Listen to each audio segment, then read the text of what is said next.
Uyu munsi ngiye kukubwira ku mabanga wakoresha kuri telefone yawe ukaba wamenya ukanahagarika abantu bumviriza mu ibanga telefone yawe n'abaneka bagasoma ubutumwa nka SMS zikugenewe utabizi. Ndaza kukwereka uko wamenya nimba telefone ugiye kugura ari original bya nyabyo cyangwa se ari pirate, ndetse ndaza kuvuga cyane ku makode yoroshye cyane ukwiye kubuzi yagufasha kumenya ibyihishe muri telefone. Ndanagenda nibanda ku byo wamenya ku buryo wowe ubwawe wagarura telefone yawe bayikwibye. Niba ari ubwa mbere urebye video kuri iyi channel, nagusabaga kubanza gukanda subscribe kugira ngo video dukora zizajye zikugeraho. Ndaza kugenda ngaruka cyane kuri USSD protocol cyangwa se Unstructured Supplementary Service Data, bishatse kuvuga amabwiriza y'inyongera washyira muri telefone arenze ku byo tubona. Nurangiza iyi video yose ndaza kukubwira ku mabanga wakoresha batiri yawe igakomera, ibyo wakora ikaramba ndetse ikajyijyamo umuriro neza bitakugoye. Ibi nangiriyeho ugomba kubyitondera cyane kuko hari igihe haba hari abandi bantu bumviriza telefone yawe iyo baguhamagaye cyangwa se bakohereje ubundi butumwa mu gihe telefone yawe itariho. Ibi bikaba bizwi nka call forwarding cyangwa se call divert. Ikizakubwira ko telefone yawe ijya yitabwa n'abandi bantu iyo utayitabiye nuko uzabona kambi kigonze kareba hejuru kari muri telefone yawe, bizaba bivuze ko iri muri call divert cyangwa se call forwarding. Ndetse ibi biba bishatse no kuvuga ko hari abantu bajya basoma message wohererejwe rimwe na rimwe. Hari inzira nyinshi zitandukanye z'uburyo wakura ibi ngibi muri telefone yawe usanze hari umuntu wabigushyiriyemo. Uburyo bwa mbere bwizewe ni ugukanda urwego 002. Iyi niyo kode ya mbere yizewe wakoresha ugahagarika abantu bose bumviriza cyangwa se bareba ibikorwa ukorera muri telefone yawe utabizi. Ubundi buryo bworoshye bwa kabiri ni ugukanda akanyenyeri 67. Iyo ukanze iyi kode ugasanga nta nimero ziriho, biba bisobanuye ko iyo umuntu aguhamagaye ntiwitabe, wenda telefone yawe izimije, bahita bamwohereza ku murongo w'itumanaho ukoresha bakamubwira ko telefone yawe itaboneka. Ubundi buryo wakoresha mu kureba nimba nta bantu bakwitabira telefone wenda iyo wayizimije, ufata telefone yawe ugakanda akanyenyeri 21, hanyuma ugakanda yes cyangwa se okay. Uramutse ushaka ko abantu bahamagara telefone yawe itariho bazajya bitabwa n'indi nimero yawe waba ufite mu yindi telefone, cyangwa se bakavugana n'umuntu wizera, cyangwa se mu gihe telefone yawe itariho uguhamagaye akaba yakwitabwa na nimero ya telefone y'akazi kawe. Dore uko wabikora: ukanda akanyenyeri inshuro 21, akanyenyeri ugashyiraho nimero y'umuntu ushaka kazajya kwitabira, hanyuma ugakanda urwego, nyuma ukemeza yes cyangwa se okay. Ubu ni nabwo buryo wakoresha ubishyira muri telefone y'undi muntu ukajya ubasha kumva ibye kuri telefone yawe, nubwo bitaba ari byiza cyane yakuvumbuye. Iyo ukanze akanyenyeri 006, uhita ubona IMEI za telefone yawe ziba zigizwe n'imibare 15. Iyi mibare wanayirebera inyuma y'ahajya batiri iyo batiri ya telefone ivamo. International Mobile Equipment Identity cyangwa se IMEI ya buri telefone bayihariye, ndetse uba ugomba kuyimenya ukanayandika n'ahantu kuko ifite agaciro cyane. Icya mbere yagufasha ni ukumenya nimba telefone ugiye kugura ari original cyangwa se pirate. Dore uko wabimenya: fata telefone ugiye kugura, wandikemo akanyenyeri 006, IMEI namba za telefone uhita uzibona. IMEI ziba ari ebyiri iyo telefone ijyamo simukadi ebyiri, cyangwa se IMEI ikaba imwe iyo telefone ijyamo simukadi imwe. Iyo umaze kubona IMEI wifashisha umubare wa 7 n'uwa 8 mu mibare 15 bigize IMEI. Iyo telefone ijyamo simukadi ebyiri, buri gihe umubare wa 7 n'uwa 8 bisa kuri IMEI namba zombi. Iyo usanze umubare wa 7 n'uwa 8 ari 00 muri IMEI ya telefone yawe, phone iba ari original cyane. Ubu ni nabwo ubwoko bwiza bwa mbere bwa telefone wasanga ku isoko. Iyo umubare wa 7 n'uwa 8 ari 01 cyangwa se 10, nazo ziba ari telefone nziza ariko zidakomeye cyane nk'izifite 00 nkubwiye mbere. Izifite 01 cyangwa 10 muri IMEI ziba zarakorewe akenshi muri Finland. Telefone zakorewe mu Bushinwa ziba zifite 04 cyangwa se 40 muri IMEI zazo. Iyo umubare wa 7 n'uwa 8 muri IMEI ari 67, biba bivuze ko yakorewe muri Amerika kandi ari telefone nziza. Naho telefone ifite 13 ku mubare wa 7 n'uwa 8 muri IMEI uzamenye ko ari telefone mbi, akenshi ziba zarakorewe muri Azerbaijan.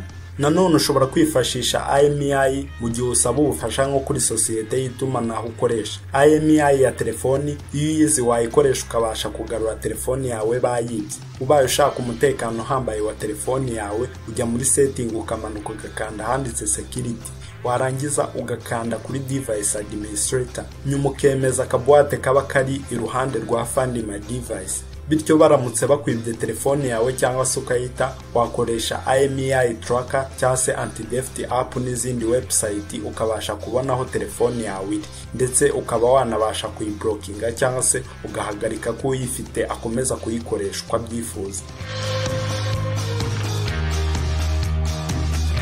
Hari igihe umuntu aguhamagara gukeneye cyane byihutirwa, ariko bakamubwira ko nimero yawe iri busy cyangwa se itari kuboneka kubera ko abaguhamagaye mu gihe uri kuvugira kuri telefoni yawe. Nukanda akanyenyeri 43 urwego, nta muntu uzongera kukubura bitewe nuko asanze hari undi muntu muri kuvugana. Gukanda iyi kode byemeza muri telefoni yawe call waiting, bigatuma iyo hari umuntu uguhamagaye uri kuyivugiraho bahita bakubwira, ukaba wabasha guhita umwitaba cyangwa se akaba agutegereje gatoya. Ushobora kuba ujya ushaka guhamagara umuntu ariko udashaka abona ko ari nimero yawe umuhamagaye, ukanda akadirishya 31 akadirishya, ugakurikizaho nimero y'umuntu ushaka guhamagara. Bityo umuntu uhamagaye uba umuhishe nimero yawe n'amazina yawe. Umuntu ashobora kugutira telefoni yawe ashaka nko kuyikoreshaho gatoya, ariko wenda utifuza ko yajya mu bindi bintu atayigusabiye, nko kuba yajya kureba ibyo wandika kuri WhatsApp.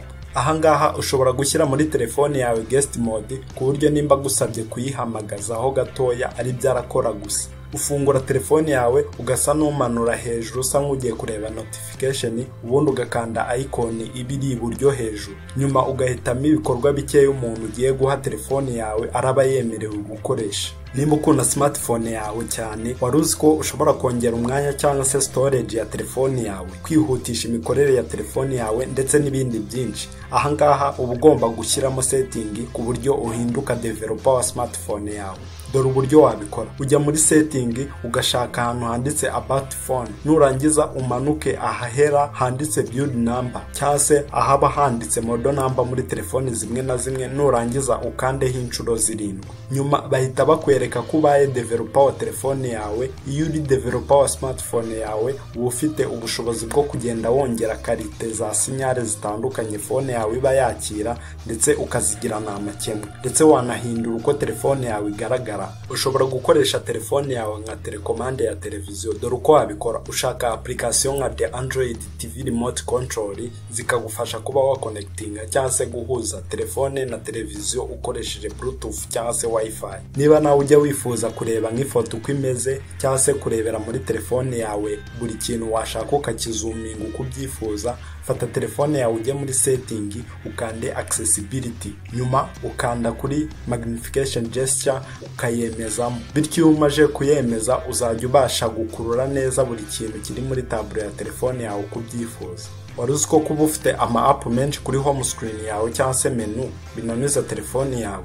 Ubusanzwe bigora telefoni cyane kurodinga ama app menshi cyarimwe, bityo bitari ngombwa bikananiza hardware ya telefoni. Kugira ngo rero ukemure iki kibazo, nimba ujya ukenera ama app menshi muri telefoni yawe, ushobora gukora folder imwe wazajya uhurizamo ama app nk'umunani cyangwa se 6 cyarimwe. Ibyo bigufasha kuzajya ugenda ukareba app wifuza muri folder wayishyizemo, bityo ukarinda telefoni yawe kuba yatangira kujya igenda buhoro. Gushyira muri telefoni yawe smart lock bifasha telefoni yawe guhita yivanamo password pattern cyangwa se urundi rufunguzo ukoresha, igahita yifungura nk'iyo hagize umuntu yikoraho, cyangwa se igahita yifungura ako kanya iyo uyegereje indi telefoni yawe cyangwa se mudasobwa yawe. Wifuza gushyiramo smart lock, niba ufite Android, jya muri setting umanuka ukande kuri security, nurangiza uze gukanda handitse smart lock. Bagusaba password ya telefoni ukoresha bisanzwe, ubundi ukayishyiramo. Nyuma uba wemerewe kugena niba telefone yawe izajya ihita yiyatsa umuntu ayikozeho cyangwa se uherereye ahantu runaka, ndetse unashyiramo ikazajya ihita yiyatsa mu gihe wegereye ikindi gikoresho ushaka.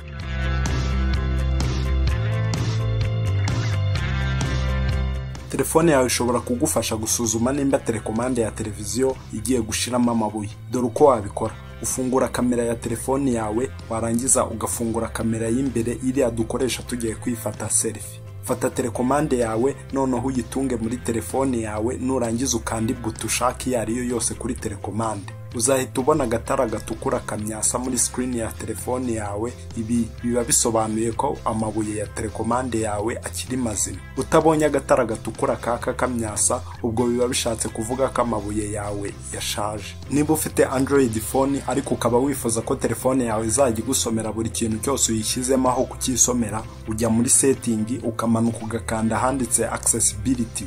Iyo uhakanze, imwe mu ma option baguha haba harimo text to speech. Ubundi ukuyemeza option ya text to speech. Ubaye wifuza ko telefone yawe izajya ikwibwirira izina ry'umuntu uguhamagaye nk'igihe uri mu bintu byinshi utari bubashe guhita urisoma, ujya muri setting ugakanda handitse phone, warangiza ukemezamo feature yitwa announce call.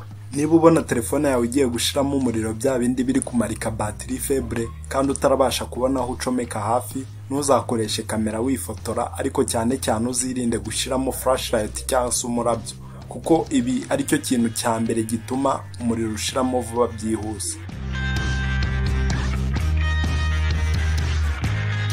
Hari inzira nyinshi zo kurondereza umuriro muri telefone wakoresha, nko gucana battery saver cyangwa se gushyiramo ultra low power mode, ariko izi nzira zose zikaba zituma telefone hari ibyo idakora. Ariko wifuza ko telefone yawe izajya imaramo umuriro igihe kinini kandi ikagumya gukora nk'ibisanzwe, uvanamo volume yose muri telefone yawe, byo twita kuyishyira muri silent mode, ndetse ubaye unabishoboye wakuramo na vibration, kuko nayo itwara umuriro mwinshi niba koko wifuza ko battery yawe izajya ishiramo umuriro itinze. Hari ibintu byinshi wakwitaho niba ushaka ko battery ya smartphone yawe irambika guma ikora neza. Icyambere ni ukwirinda gucharginga phone yawe mu gihe wumva ishyushye. Kwirinda gukoresha battery ya phone yawe kugeza igeze hahande bakubwira ko igiye kuzima cyangwa se igeze kuri 0. Ikindi ni ukugiyicomora ako kanya icyuzura igeze ku 100. Ibi bikaba bigora abantu benshi kuko bakunda kurara bazicometse ijoro ryose, kandi ibi nabyo biri mu bituma battery zigenda zangirika. Icyanyuma ni ukugabanya muri telefoni y'ama app aba arimo amatangazo menshi ndetse anagusaba kugenda uya-updating inshuro nyinshi. Telefone yawe ijyamo umuriro vuba vuba iyo uyicometse kuri prize, ariko nanone bikaba byatwara umwanya munini telefone yawe kugira ngo yuzure iyo uyicaginze kuri mudasobwa cyangwa se mu modoka ukoresheje umugozi wa USB cyangwa se ukoresheje Wi-Fi charger.